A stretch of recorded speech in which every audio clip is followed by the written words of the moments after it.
Memang juga dari segi jumlah kendaraan pun kita kan overload, daya tampung jalan sangat terbatas. Iya. Misalnya saya ingin mengatakan, jumlah kendaraan di Kota Makassar yang berdomisili kan kurang lebih 2 juta. 2 juta kendaraan ya. Itu dibagi ke dalam dua Ya, kategori. artinya paling tidak Roda. 1,5 juta untuk kendaraan roda 2 Roda dua. ya, dan 500.000 itu kendaraan roda 4, Roda 4. mobil misalnya. Iya. Daya tampung jalan saya sudah tak cukup.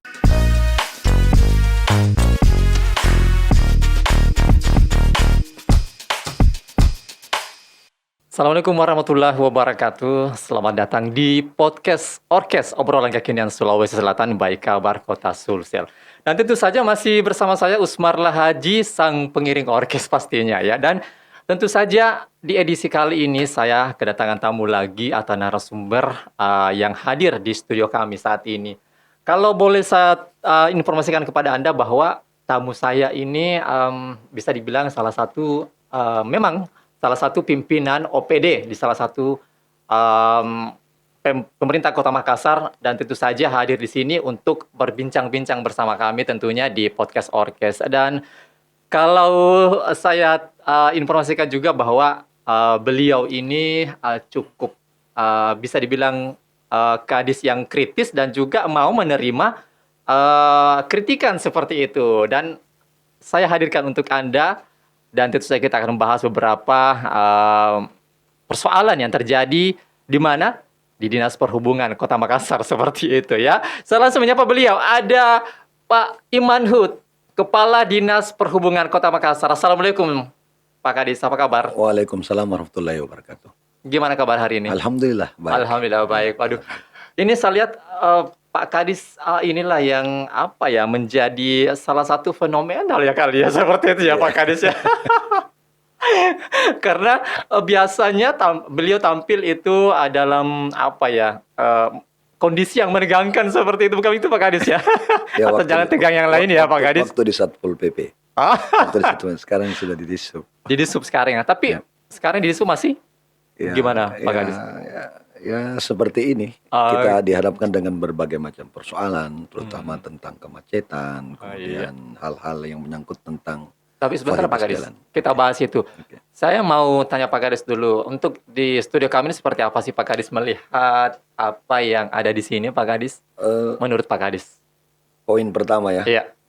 Karena saya berpikir bahwa dalam studio yang sempit ini, jangan yang pikir bahwa sempitnya atau luasnya. Saya pikir yang kecil, tapi kalau bisa membawa perubahan yang itu lebih berarti. Oke. Apalagi hari ini kan Hari Kebangkitan Nasional.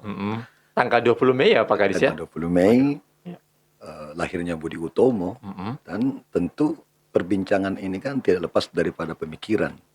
Budi, makanya Budi Utomo itu kan Budi berarti akal pikiran. Akal pikiran. Gitu. Berarti orang yang berpikir dan punya akal itu bisa merubah dunia. Sebagaimana René Descartes menulis bahwa I think they am, therefore they am. Artinya you think therefore you exist gitu lah. Jadi cognito ergo sum. Jadi artinya hanya orang yang berpikir itu eksis, dan yang eksis itu ya bisa berbuat lebih banyak. Apalagi di dalam ruangan ini kan banyak falsafah-falsafah untuk menggunakan akal dan pikiran. Ini ada banyak, kata-kata motivasi, kata-kata motivasi dari 4 etnis kita, Pak. Dan kedua, inilah ada perbedaan yang menarik bahwa filosofi pemikiran lokal kita itu sangat kaya gitu. Bahkan pendapat dari beberapa Indonesianis termasuk misalnya Dennis Lombard menulis dalam bukunya bahwa salah satu putra Makassar, kelahiran Makassar itu Karim Patingalong, itu disebut sebagai bapak kebangkitan di Asia. Di Asia begitu. Dengan pemikiran-pemikirannya, kemudian dengan teknologinya, sehingga bisa membawa kota Makassar sebagai kota yang besar di mata dunia. Seperti dan sampai hari ini. Oke, waduh, terima kasih banyak Pak Kadis sudah memberikan sedikit pencerahan untuk kita kali ini. Dan tentu saja Pak Kadis tadi mengatakan bahwa ruangan ini memang kecil Pak Kadis, tapi mampu memberikan informasi yang besar seperti Pak Kadis. Bukan begitu Pak Kadis? Ya, ada saya tambah lagi ya. Ya, apa itu Pak Kadis? Ada teori yang kita dengar namanya apakah dikatakan namanya efek domino ya. efek domino atau snowball gitu, bola salju dari Iya. Samuel Huntington. Tapi saya hanya mengutip istilah bahwa jangan berpikir bahwa sesuatu yang sederhana itu tidak bisa membawa perubahan yang besar. Iya. Ada namanya teori butterfly effect. Hmm. Jadi dari Martin Lorenzo Iya. itu mengatakan seperti ini, bahwa kita memandang kupu-kupu itu sebagai makhluk yang lemah, Yang kecil seperti itu, gitu. bahkan menunjukkan kelemahan ya. Beda dengan kumbang, kata kupu-kupu itu kan identik dengan kelemahan Iya. misalnya. Dia indah, tapi ternyata kepakan sayap kupu-kupu yang di Sungai Amazon itu bisa membuat Bisa. tornado di Arizona. Jadi flap off Wow. the butterfly wing in Iya. Amazon set up tornado in Arizona. Artinya Gitu. bisa tornado di Iya, sana, jadi Pak bayangkan Kadis. kupu-kupu aja bisa, apalagi kalau Oh, dalam iya. ruang. Jadi itulah yang saya maksud, bahwa jangan pernah berpikir bahwa sesuatu yang kecil itu, karena sesuatu yang besar itu dimulai pada hal yang kecil. Oke. Itulah itu Misal, ya seperti itu. Jadi kita selalu berpikir bahwa tidak mungkin suatu pesawat yang besar itu ditentukan oleh besarnya pesawat. sama juga dengan semut gitu Pak Kadis. Semut, Itu ya. kecil tapi kalau menggigit itu bisa orang berteriak begitu kan Pak Iya, Kadis ya? iya, Oke. iya. Waduh, luar biasa Pak Kadis memberikan filosofi-filosofi ataupun kata-kata yang bisa membangkitkan seperti itu ya Pak Kadis ya. Iya, artinya membangkitkan pikiran. Pikiran Jadi yang gitu. dikritik itu pikiran. Makanya kekuatan manusia itu pada pikiran. Makanya orang yang tidak berpikir itu ya tidak eksis sebagai manusia. Oke, baik. Itu Dan- teori-teori seperti itu. Oke. Bahkan pencarian kebenaran akan ketuhanan pun itu dimulai dengan pikiran. yang pikiran Ketika dan- Nabi Ibrahim mempertanyakan adanya Tuhan. Ini Oke. dalam Islam. Iya. Tapi jangan salah. Prinsip-prinsip ketuhanan teisme itu kan dimulai oleh para filsuf Barat. Kita mau bicara misalnya Hegel juga berbicara tentang ketuhanan, bahkan Descartes juga, Iya. Agustinus, Immanuel Kant, banyaklah yang berbicara tentang tentang ketuhanan. Artinya orang yang berpikir itu pasti akan mengakui akan adanya Tuhan. Iya. Secara logika, walaupun orang berpendapat bahwa itu Tuhan tidak logis ya, justru lebih masuk akal kalau saya katakan ada Tuhan daripada tidak Tuhan, karena Tuhan itu diakui sebagai pencipta. Makanya orang-orang di Sulawesi Selatan itu mudah sekali menerima ajaran-ajaran religius yang baru. Gitu ya. Ini sekedar ya mukaddim aja, Iya, pengantar. pengantar gitu. Iya, Sebelum kita masuk ke persoalan Intinya. yang terjadi di Kota Iya, Makassar, iya, ini yang tentu saat ini gawean daripada Dinas di Perhubungan Sub, Kota iya. Makassar seperti itu Pak Kadis. Persoalan yang dihadapi Kota Makassar, khususnya yang berhubungan dengan Dinas Perhubungan Kota Makassar, misalnya kemacetan dan lain-lain sebagainya, yang ini setiap hari menjadi keluhan masyarakat seperti itu Pak Kadis. Nah Pak Kadis, kemacetan ini merupakan persoalan utama bagi pengguna jalan di Kota Makassar seperti itu. Bagaimana tanggapan Pak Kadis sendiri sebagai pimpinan OPD ini? Ya, kehadiran OPD kan itu sebagai problem solver ya. Iya. Jadi semua OPD itu hadir untuk menyelesaikan masalah. Apalagi Departemen Perhubungan, bahkan Dinas Perhubungan itu kan salah satu main kompartemen ya. Jadi urusan wajib. Iya. Mengingat karena persoalan jalan itu persoalan pokok yang kompleks. Karena hampir semua orang berorientasi pada jalan, berkepentingan di jalan. Iya. Ketika suatu nilai itu terbentur pada berbagai tentu memunculkan soalan. Iya. Sekarang bagaimana mengarrange itu, bagaimana mengatur? Tentu ada banyak macam cara, baik dari segi teknis jalan itu sendiri maupun piranti-piranti atau aturan-aturan yang mengatur tentang lalu lintas. Iya. Tapi lebih daripada itu dibutuhkan kesadaran. Jadi Iya. kesadaran masyarakat untuk paham bahwa bagaimanapun jalan diciptakan dengan baik secara konstruktif Iya. dan bagaimanapun petugas ditempatkan untuk mengatur, Iya. tapi selama kesadaran akan kepatuhan pada aturan menjadi salah satu parameter utama sehingga tidak terjadi kemacetan di jalan. Oke. Jadi Begitu Pak ada Kadis ya. namanya hambatan utama dan hambatan samping. Oke. Hambatan samping itu ya perilaku masyarakat, pedagang kaki lima, jadi mini-mini market yang buka tanpa aturan, kemudian pokoknya toko-toko, pusat perbelanjaan, karena jalan itu sangat dipengaruhi dengan bangkitan dan tarikan. Begitu ya. Bangkitan dan tarikan. Bangkitan dan tarikan. Maksudnya seperti apa itu Pak Kadis? Bangkitan dan tarikan dalam istilah itu, jadi bahwa kenapa orang ramai ke jalan karena ada daya tarik. Misalnya dia itulah misalnya traffic attraction ya. Ketika ada mall dibangun, orang datang, berarti orang berkumpul ke jalan Di situ ya. tersebut. Dan di samping namanya traffic production. Jadi memang dengan adanya misalnya pergudangan, maka dia akan menyiapkan mobil, itu menyebabkan kemacetan. Jadi antara tarikan dan bangkitan itulah tugasnya kita mengatur Iya. bagaimana rekayasa lalu lintasnya. Mm-mm. Tapi lebih daripada itu kan memang juga dari segi jumlah kendaraan pun kita kan overload. Daya tampung jalan sangat terbatas. Iya. Misalnya saya ingin mengatakan jumlah kendaraan di Kota Makassar yang berdomisili kan kurang lebih 2 juta. 2 juta kendaraan ya. Itu dibagi ke dalam dua artinya kategori. paling tidak Roda. 1,5 juta untuk kendaraan roda Roda 2. ya, dan 500.000 itu kendaraan roda 4, Roda 4. mobil misalnya. Iya. Daya tampung jalan saya sudah tak cukup. Jalan kan panjangnya 2.000 km misalnya antara jalan kota dan kemudian jalan provinsi dan jalan nasional. Nasional. Ini baru untuk yang di kota. Bagaimana kalau memang jumlah mobil pada tingkat provinsi. Kemudian pertumbuhan kendaraan itu kan cukup tinggi. 7% dalam 1 tahun. Jadi kalau jumlah kendaraan 1 juta, berarti setiap tahun itu 7% berarti bisa sampai 7 ribuan. Artinya kan itu kalau hampir 70.000 ya. 70.000 dibagi per bulan, berarti setiap bulan berapa? Ini kan dampak persoalan-persoalan itu yang kita harus hadapi. Iya. Ya, tapi kan kita tidak mengatakan bahwa karena persoalannya terus kita give up, tidak. Kita bekerja aja. Ya, mudah-mudahan dengan kita bekerja, kita serius sehingga masyarakat bisa paham. Masyarakat mengerti kok saat ini.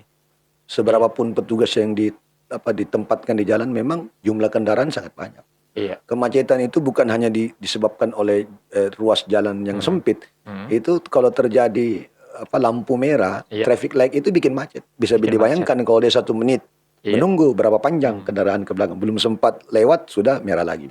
Jadi banyak faktor, adalah beberapa faktor yang kita harus pahami. Tapi saya ingin menekankan di sini bahwa ini kan suatu hal yang luar biasa ya. Saya bisa hadir di tempat yang berharga bagi saya di sini. Dengan adanya obrolan kekinian di kabar Kota Sulsel ini kan paling tidak kita men-spreading pemahaman. Jadi memberikan. Jadi how to convince the people to understand what I mean. Artinya maksudnya bagaimana masyarakat bisa paham untuk meyakinkan bahwa kebenaran itu harus diyakinkan dan harus dibuktikan bahwa kalau kita tidak patuh pada aturan-aturan, maka berat. Karena tidak mungkinlah petugas yang akan bertugas terus karena ada durabilitas kemampuannya. Makanya diganti dengan public signing misalnya kan, ada dilarang berhenti, dilarang parkir. Tapi kan faktanya masyarakat kita. Tapi terkadang itu diabaikan oleh para pengendara sendiri seperti itu, Pak. Iya, makanya parameter untuk mengukur kepatuhan. Makanya orang sering menyampaikan seperti ini. Kalau Anda ingin melihat bagaimana keteraturan masyarakat, lihatlah perilaku di jalan. Gitu. Perilaku di jalan. Ya, kalau di perilaku jalan itu mereka tertib, maka sudah barang tentu dalam perilaku kehidupan sehari-hari itu akan tertib juga. Akan tertib juga ya. Jadi kepada diri kita sendiri dulu. Iya, karena sesungguhnya kan hati nurani manusia itu kan diciptakan oleh Tuhan, memang sudah teratur gitu loh. Jadi hati nurani itu anugerah Tuhan, suci, bersih, tidak berbohong, jujur. Tapi kan banyak faktor. Saya mau jujur tapi kalau saya tidak melanggar aturan, saya mau cepat jemput ini, saya mau cepat sampai di rumah. Kalau perlu saya nggak mau repot lagi parkir, lebih bagus. Jadi semua itu dia tahu. Bagaimana dengan memberikan enlightenment ya, pencerahan atau sosialisasi seperti ini supaya masyarakat sadar. Tapi saya pikir kalau namanya kesadaran umum masyarakat itu kan mudah diucapkan, tapi bagaimana untuk dilakukan susah. Semua orang paham bahwa salah satu faktor, tapi kan memulai kemudian melakukan. Makanya pemahaman pada aturan itu kan bukan seberapa banyak bukan pada buku gitu loh, bukan pada seberapa pasal yang kita hafal, supaya seberapa banyak kita praktekkan dalam kehidupan sehari, mulai dari keluar rumah sampai kembali ke rumah. Oke, gitu ya Pak Kadis ya. Nah, yang tadi kita berbicara banyak tentang kemacetan itu Pak, dan itulah yang menjadi selalu menjadi keluhan-keluhan dari dulu hingga saat ini yang terjadi di Kota Makassar itu adalah kemacetan. Ini ada tidak dari Dinas Perhubungan ataupun dari Pemkot Makassar yang kira-kira solusi jangka pendeknya untuk saat ini bisa mengurai kemacetan di Kota Makassar? Sekarang pertanyaan saya sederhana. Kalau saya tanya masyarakat umum, di mana titik macet? Saya rasa semua masyarakat tahu. Terus saya tanya, apa menyebabkan kemacetan? Saya rasa semua masyarakat tahu apa penyebabnya. Terlalu umum penyelesaiannya itu. Memang titik persoalan kita memang kan sudah seperti ini. Jadi makanya sekarang pertanyaannya juga sederhana. Kenapa ada jalan tol? Ya kan untuk mencegah. Jadi semua orang tahu. Kalau semua tahu, mau nggak mendukung? dimulai dari diri kita sendiri. Yang gak usah jauh-jauh dari blok sini saja, coba kita menyeberang ke depan mall situ. Iya. Itu kan sudah jelas gitu loh. Jadi selalu ada kepentingan ya, ada kepentingan di dalam menegakkan aturan terutama lalu lintas. Itu satu. Iya. Jadi dibutuhkan partisipasi masyarakat, kesadaran masyarakat. Yang kedua memang harus ada piranti hukum yang mengatur dengan tegas. Gitu. Sampai saat ini kan orang masih saya nggak ingin mengatakan bahwa kita saling melempar tanggung jawab. Iya, betul. Tapi faktanya makanya saya bilang ya daripada berdebat itu tugas siapa, makanya 2 hari yang lalu kan saya ke terowongan menertibkan. Langsung turun ke jalan turun. gitu Pak Ya, Kadis. saya sampaikan. Nggak usah alasan lah, ini kan sudah ada dilarang parkir. Tapi kan harus mereka paham. Kalau misalnya juga pengelola mal juga paham ya, supaya nggak ada parkir situ ya jangan dibuat pintu di situ kan. Ini kan dibutuhkan, makanya perbincangan ini kan lebih luas. Bagaimana men-streaming ya, maksudnya mempengaruhi pemikiran orang untuk lebih memiliki bahwa Kota Makassar ini milik kita, tidak ada merasa dia paling lebih dominan, tapi bagaimana kita saling menghargai antara hak dan kewajiban. Di satu sisi ya ada yang mengejar target, tapi kalau target itu juga merugikan masyarakat untuk apa gitu kan? Ya, di satu sisi berapa dampak dari ketidakaturan ini, berapa orang korban karena kemacetan jalan, jadi itulah perlu dipahami. Jadi memang harus dimulai dengan semua stakeholder. Berbicara tentang dinas perhubungan ya bukan hanya transportation officialnya saja, tapi semua masyarakat, semua pengguna jalan, semua pengguna kendaraan, semua masyarakat, semua harus bersinergi dengan baik. Karena ini tanggung jawab kita semua.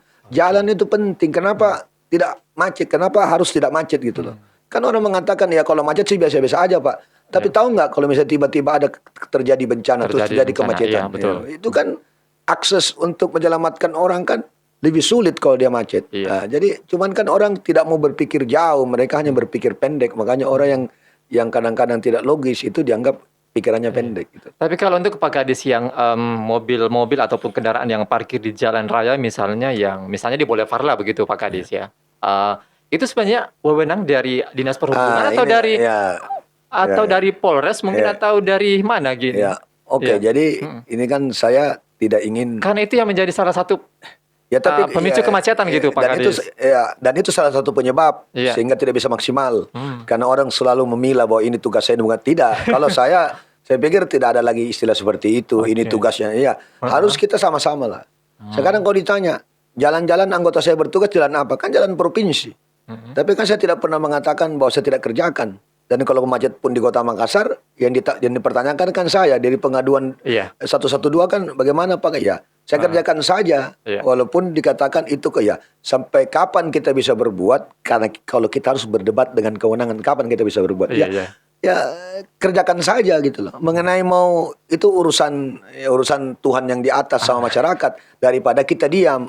Ibarat kata saya bilang, kalau terjadi bencana alam, para pejabat datang, berhenti nggak bencana alamnya, berhenti nggak banjirnya? Kan tidak. Tapi bentuk kehadiran petugas itu berarti ada sense of problem gitu. Jadi bahwa kita itu turut prihatin. Tapi apa yang kita bisa kita kerjakan saja. Karena memang secara fakta. Ya buktinya selama libur Lebaran ini kan orang langgeng di jalan, lengang di jalan. Gitu. Tapi ketika sudah kembali kan berarti jumlah kendaraan. Jadi biarpun rekayasa bagaimana, memang sudah overload. Di rekayasa apapun kita lakukan, tapi paling tidak rekayasa itu bisa meminimalisir daripada kemacetan. Ya paling tidak ya di Makassar itu tidak sampai macet total lah, padat merayap paling tidak. Tapi mengalami perlambatan begitu. Ya pasti perlambatan karena jumlah kendaraan banyak. Di jalan-jalan utama begitu, misalnya Perintis, Urip. Ya jalan-jalan kolektor pun sama. Misalnya. Dan bahkan kemarin Pak Kadis saya dari sini ke Sudiang gitu Pak Kadis itu sampai jam 11 malam itu masih macet Pak Kadis. Artinya perlambatan lalu lintas begitu. Itu satu penyebabnya juga kan ada non teknis itu. Nah, misalnya perbaikan jalan. Nah, sekarang saya jawab kita ke fair-fair aja kan bicara biar orang tahu. Sekarang di Kota Makassar, berapa itu gali-gali jalan sekarang di Kota Makassar? Yang gali-gali instalasi IPAL itu. Iya. Dari dinas. Saya tidak usah. Coba lihat itu. Artinya apa? Sudah macet, digali lagi tuh jalanan yang di tengah-tengah ada itu gali instalasi. Di bawah gitu ada semacam pipa yang pipa itu juga itu kan di jalan-jalan utama. Ya kan ada di jalan. Dan itu sudah lama sekali Pak Kadis. Iya itu. Kata lama sekali itu menunjukkan terminologi membosankan sekali begitu. Atau memang tahapannya memang lama begitu Pak Kadis? Iya itu kan bukan saya tidak mau menanggapi, tapi paling tidak kita harus realistis mengatakan bahwa salah satu faktor penyebab itu adalah kendala teknis seperti itu. Perbaikan-perbaikan seputar jalan itu kan kalau kita kan kadang juga bertanya sebagai awam gitu. Kenapa bukan malam sih dikerja-kerja itu drainase, kenapa mesti siang gitu kan. Ya memang jumlah kendaraan banyak. Terus kedua belum lagi anjal, gelandangan pengemis, belum lagi Pak Oga.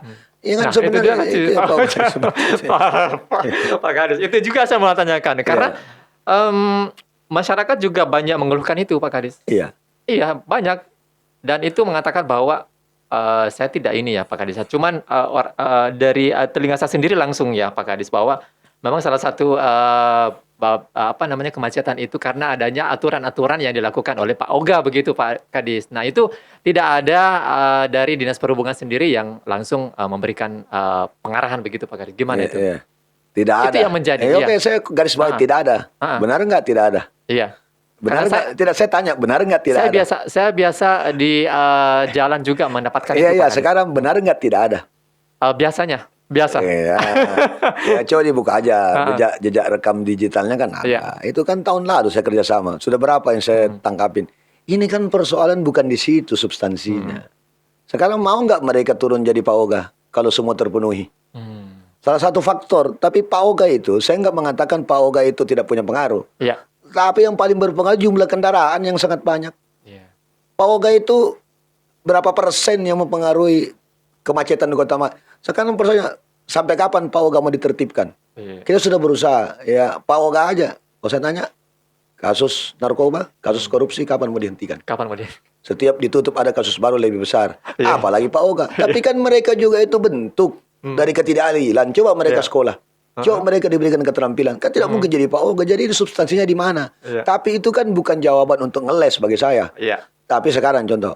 6 bulan yang lalu sebelum saya dipindah ke Disub, kan saya sudah buat aturan. Penegakan aturan tentang namanya Perda Trantibum, termasuk di dalamnya. Mau Pak Oga, mau gelandangan pengemis, mau parkir sembarangan, itu ada aturan.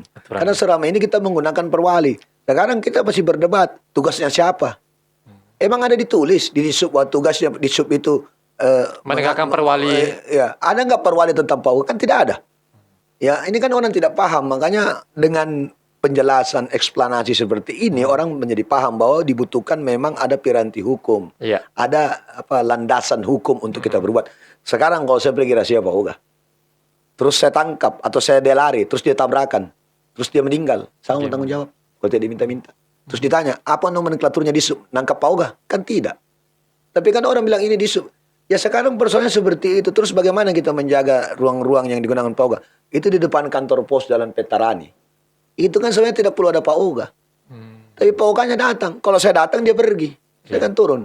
Ya sekarang siapa mau ngawasi 24 jam.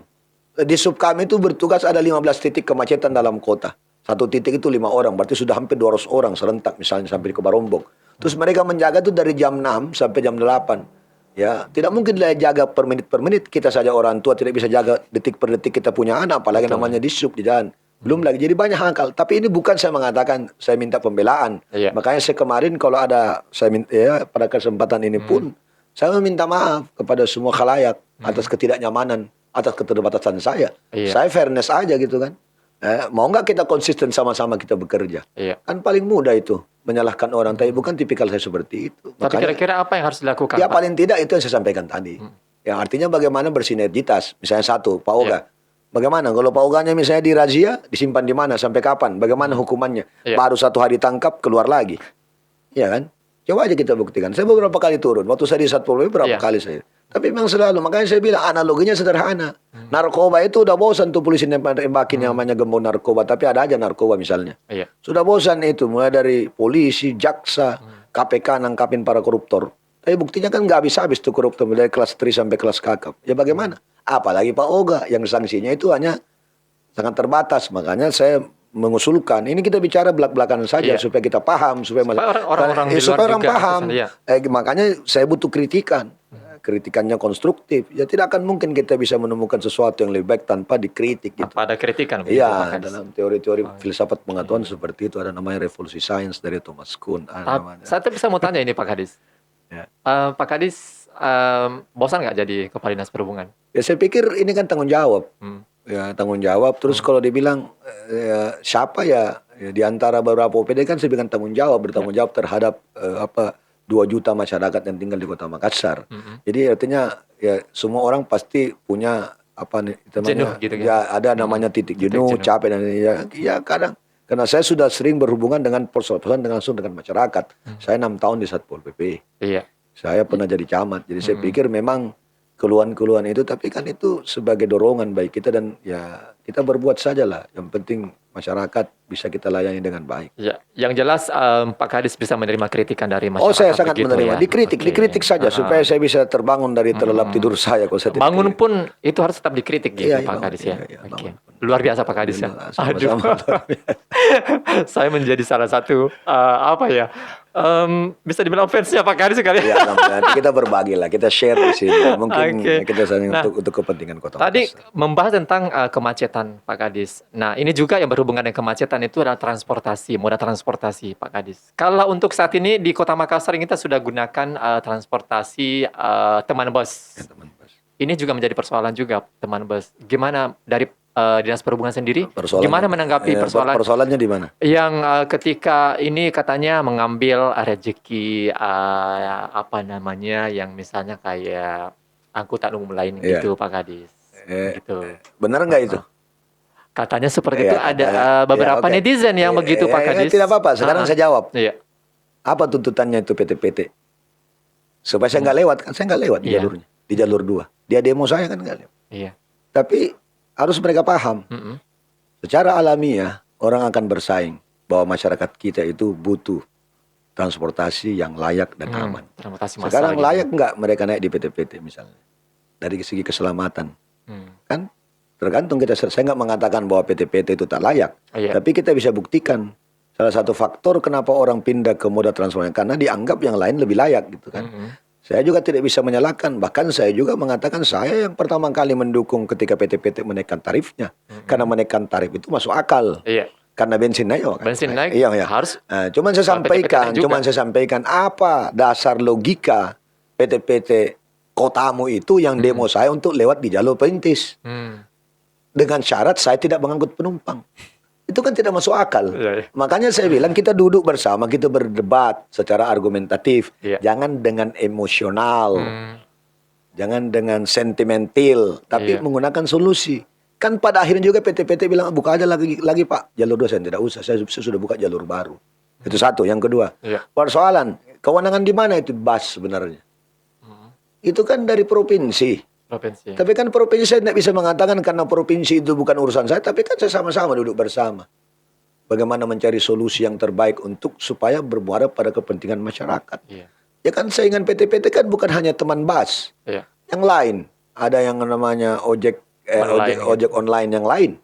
Ya kan ya fairness aja, tapi kan memang seksi kalau misalnya masyarakat di vis-a-vis dihadap-hadapkan dengan negara dalam hal ini pemerintah. Tapi kan sebagian juga masyarakat ingin menggunakan transportasi yang nyaman gitu Pak Kadis Iya. untuk melindungi dirinya. Iya, gitu makanya kan. saya bilang secara tahu nggak berapa jumlah PT-PT dari awal sampai sekarang?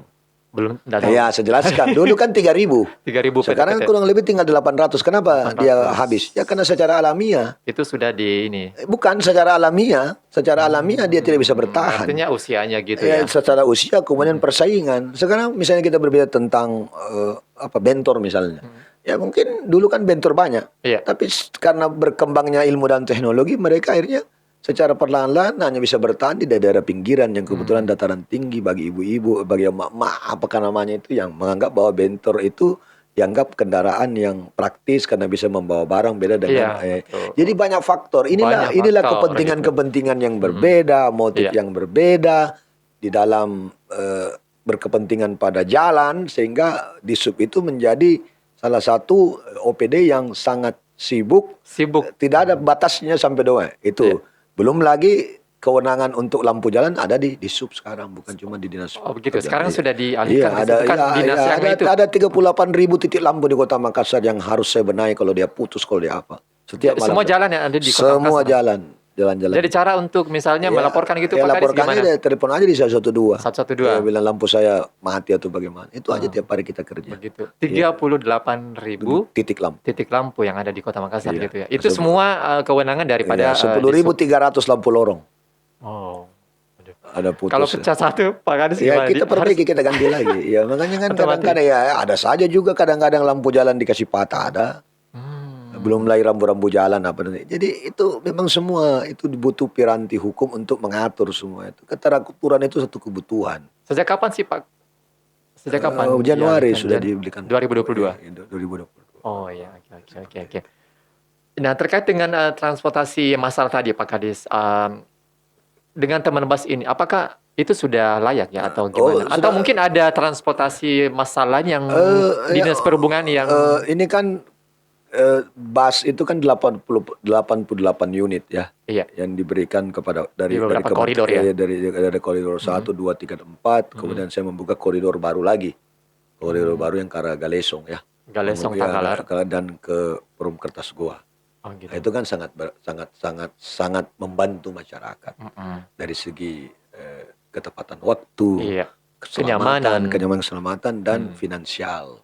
Kalau dia secara selama ini kan dia harus merogoh koceknya sampai 20.000, ini itu sehari itu sehari. Ini dia paling kalau sekiranya berbayar, lah, gitu. kalau dia berbayar ya paling tinggal 7.000. Kalau dia kalau dia langsung menggunakan sampai ke bandara ya mungkin 5.000 dan saat ini kan masih gratis. Jadi memang ya kita juga tidak bisa menyalahkan masyarakat ketika stereotip terbangun ya ini. Iya. Stereotip terbangun terhadap negara karena memang kadang-kadang mereka curiga ini. Negara ada kecurigaan ya, gitu karena ya makanya kenapa terjadi distrust. Distrust kan mereka tidak percaya. Kalau orang distrust itu kan ujung-ujungnya disobedience. Iya. Dia ketidakpatuhan. Jadi bentuk ketidakpercayaan kepada negara itu ada ketidakpatuhan. Kalian menganggap bahwa negara itu tidak berkepentingan kepada saya. Negara itu berkepentingan sama segelintir orang aja misalnya. Saya ingin, kalau saya mau agak keras ya mungkin kapitalisme atau gitu. Makanya teori-teori tentang negara yang ditulis oleh misalnya Friedrich Engels, kemudian Marx atau Kautsky atau Verba kan mengatakan bahwa birokrasi itu dianggap bahwa selalu menekan rakyat, kemudian tidak bermuara kepada kepentingan, melakukan eksploitasi kepada rakyat.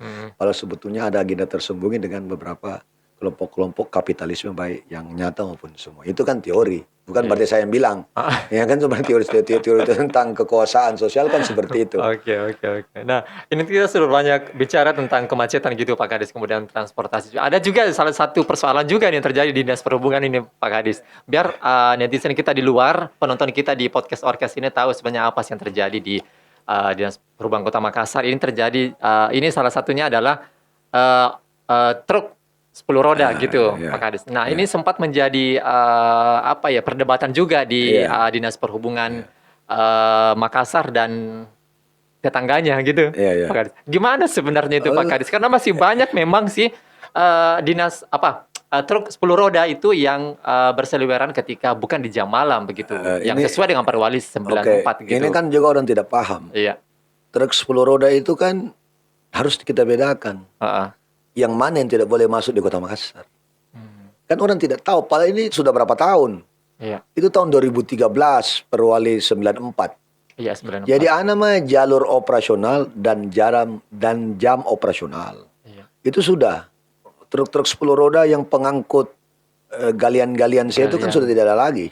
Tapi kan masih curi-curi. Iya, sama kejadian saya waktu yang berdebat di salah satu media dipertemukan, saya bilang, dari hasil investigasi kepolisian jelas bahwa pengemudi truk 10 roda yang menabrak di jalan Landak Baru itu kan di luar jam operasional. Iya. Kenapa dia bisa masuk? Ada 8 sampai 12 titik bisa masuk sembunyi-sembunyi di Kota Makassar. Siapa mau jaga? Siapa mau jaga itu semua? Ya kan? Artinya apa? Kalau ditanya, supirnya mengatakan, saya kan hanya disuruh Pak. Ya, makanya apa susahnya? Kalau misalnya stakeholder tertinggi panggil aja langsung. Ini pengusahanya tolong ikut aturan. Ya bisa. Tapi kan ada juga aturan mengatakan apa? Bagi truk 10 roda, apakah truk kontainer maupun truk gandeng yang membawa bahan-bahan material konstruktif esensial, itu boleh. Ini kan faktanya seperti itu. Jadi ini kan orang tidak paham. Makanya dengan adanya percakapan ini, maka bisa orang paham. Berarti bisa masuk? Bisa, kalau dia memenuhi syarat yang dimaksud. Syarat-syaratnya ada aturannya. Tapi syarat-syarat tersebut dan aturan tersebut itu masih berbentuk perwali. Ya perwali, bagaimana kekuatan hukumnya? Harus peraturan daerah dong. Kalau peraturan daerah yang menetapkan hukum itu ya hakim gitu. Karena selama ini ketika perwali ditegakkan, orang masih multi interpretasi. Dianggap kekuatan hukumnya tidak ada, legal standingnya kurang kuat. Makanya dibutuhkanlah yang lebih rigid dalam hari ini adalah peraturan. Tapi kan semua itu kan bermuara pada rasa keadilan juga. Aturan itu kan esensi daripada hukum itu adalah keadilan. Ketika seorang hakim memutuskan bahwa si A atas nama Tuhan dan demi hukum menang, maka yang kalah kan otomatis mengatakan ya ini tidak adil Pak Hakim. Ini kan fenomena seperti Tapi itu yang truk itu kayak truk-truk gitu Pak Kadis, memang tidak ada pembatasan di misalnya di perbatasan. Ya sebenarnya kan begini. Mereka sudah tahu kan? Yang melanggar hukum itu sebagian besar tahu apa nggak tahu? Kan tidak ada orang mengatakan bahkan ketika nggak tahu jika apa Pak Kadis. Iya, jadi begini, ada semacam istilah hukum bahwa ketika hukum diundangkan, maka dianggap semua warga negara paham. Ketika lembaran daerah sudah lembar daerahkan, maka jadi saya tidak tahu Pak. Saya tidak tahu kalau misalnya menganiaya itu melanggar pasal 351 misalnya. Tidak ada alasan seperti itu.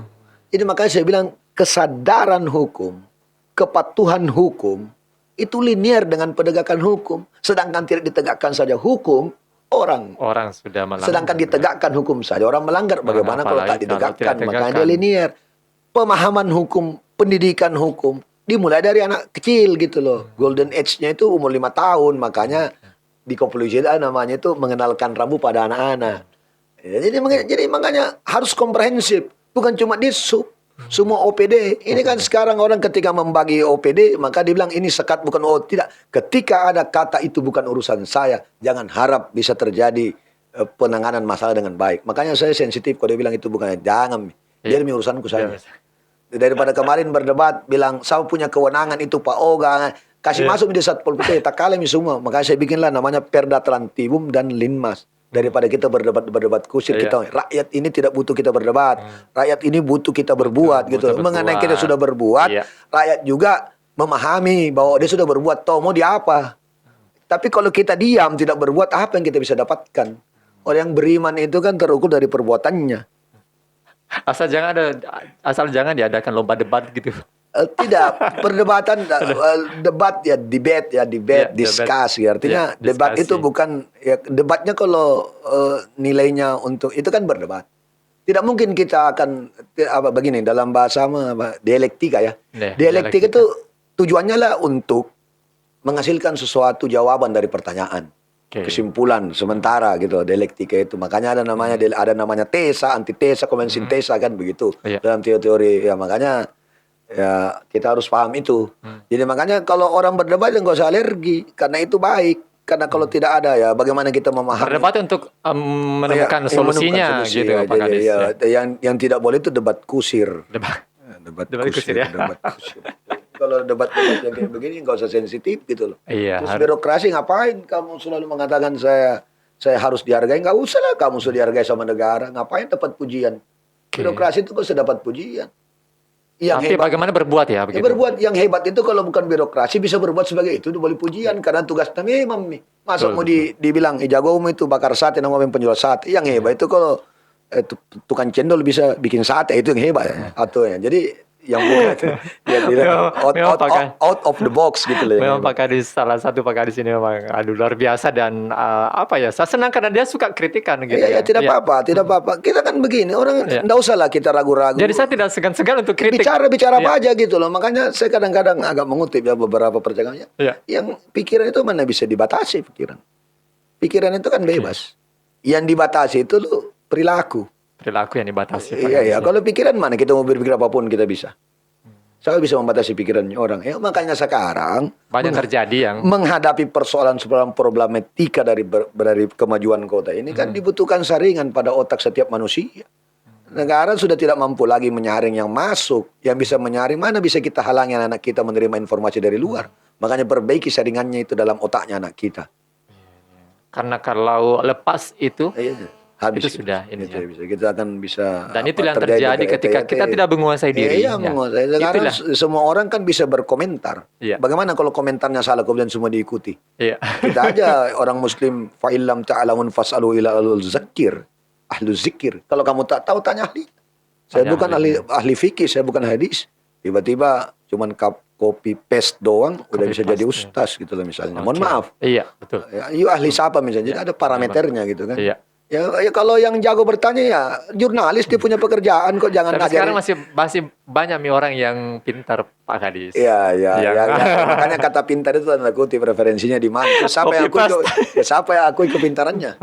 Ya kan, makanya ada parameternya, semua ada Oke. ukurannya, ada. Jadi Ada bukan ukurannya. mengatakan bahwa saya nggak bisa mengkritik karena saya bukan expert, tidak, tapi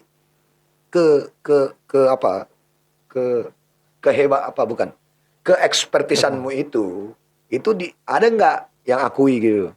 Ya kan hanya karena label-label Dan sampai puji Allah juga. Iya, bisa saja. Kadis, Makanya kita iya. hati-hati. Iya. Makanya orang selalu ingatkan segala puji itu hanya milik Tuhan. Jangan sampai Segala kamu puji bagi Allah. Iya, jangan sampai kita berharap banyak pujian akhirnya kita jadi sombong. Nah, cuman mungkin mohon maaf aja saya bicaranya kan belak-belakan seperti Iya. itu, tapi niat saya bukan seperti itu. Tidak apa-apa Pak Kadis. Yang jelas itu untuk yang kebenaran gitu Ya, kan untuk Pak Kadis. kebaikan, ya. Kebaikan, oke. Nah Pak Kadis, kita sudah berbicara banyak ini tentang semua persoalan-persoalan yang terjadi di Dinas Perhubungan Kota Makassar ini Pak Kadis. Semoga apa yang disampaikan Pak Kadis ini di podcast Orkes ini bisa memberikan informasi kepada masyarakat Kota Makassar dan sekitarnya begitu Pak Kadis. Di Amin, podcast Orkes Obrolan Kekinian Sulawesi Mantap. Selatan by Kabar Kota Sulsel pastinya Iya. Pak Kadis ya.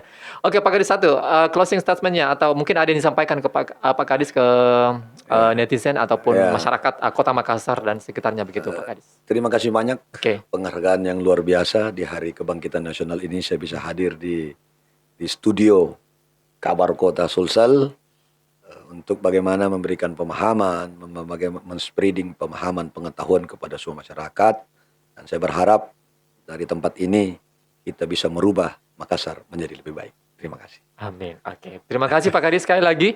Sukses Ki Pak Kadis. Amin. Dan sukses juga untuk jajarannya dan juga Dinas Perhubungan Kota Makassar. Terima kasih sekali lagi sudah hadir di podcast Orkes Pak Kadis. Siap. Assalamualaikum warahmatullahi wabarakatuh. Waalaikumsalam.